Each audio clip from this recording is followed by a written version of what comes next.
ભાઈ ઓલી કહેવત છે ને કે માઈ માન બીજા વગડાના વાહ. તો ભાઈ વાત કંઈક એવી છે કે કાલે છે ને ભાઈ હોળી છે.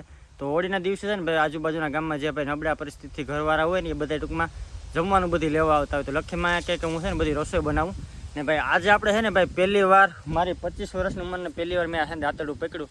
પાછળ તમને જે ચારો દેખાય ને મકાઈનો વાઢવા એવું લખી મેં મને 2-3 વાર કીધું ભાઈ તારાથી નહીં થાય કે હું કે આવું કે કલાક 2 કલાક પછી મને અંદરથી દિલથી એમ અંદરથી દઈ આવી કે હવાની ભાઈ રસોઈમાં આપણી મમ્મી ટૂંકમાં કરતી હોય થાકી જતો તો હાલો ને આપણે એટલું કામ કરીએ. પણ આજ મને ખબર પડી કે ભાઈ આ વસ્તુ છે ને બહુ અઘરી છે અને આ ડેલી છે ને ભાઈ મારી મમ્મી કાયમી માટે ઘરનું કામ કરે, આ બધી છે ને ભાઈ ચારો વાઢવાનું કામ કરે, એ કેટલું કાયમ છે ને ભાઈ આવા અઘરા કામ કરે ને એ આજ મને ખબર પડી. એટલે છે ને ભાઈ એટલે કહેવત છે ને કે માઈ માન બીજા વગડાના વાહ. માની છે ને માં છે ને ભાઈ માની દઈ આવે. હું હાલતો થયો ને માએ 2 વાર કીધું મમ્મી કે ભાઈ હું છે ને તારે ભેગી આવું કે તું ખાલી કે અહીંયા બેસી જાય. તો ભાઈ મકાઈ વાટતો તો અમારા લખીમાં આવી ગયા. પહેલી વાર આવ્યો તો વાટવા કા જો ભાઈ એમાં લકીમાં હું આમ તો જોકે લકી જ છે, લકીમાં છે મારી લકીમાં નહીં પણ લકીમાં છે ભાઈ. લકીમાં ભાઈ પાછળ જો આવ્યા ખોરા